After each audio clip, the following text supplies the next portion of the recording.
গণমাধ্যমকে দেখে নিজেকে আড়াল করার চেষ্টায় মিরাজ পত্নী রাবেয়া প্রীতি ৩ মাসের কন্যা সন্তানকে বুকে আগলে রেখেছেন মেহেদী হাসান মিরাজ। পাশেই মিরাজ পুত্র হাঁটছেন। বেশ কিছুদিন পর বাবাকে পাশে পেয়ে হয়তো ভালোই আছেন।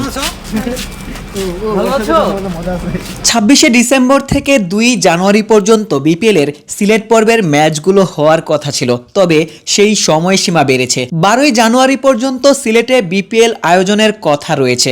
লম্বা সময়ে পরিবার থেকে দূরে রয়েছেন মেহেদী হাসান মিরাজ। মাত্র ৩ মাসের কন্যা সন্তানও বাবাকে পাশে পাচ্ছিলেন না। লম্বা বিপিএলে অবশেষে মিরাজ স্ত্রী সন্তানদের পাশে পেয়েছেন।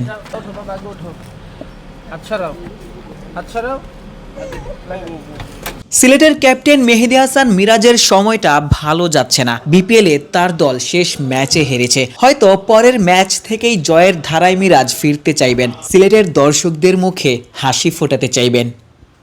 সিলেট থেকে আশিক সারোয়ার, নিউজ 24।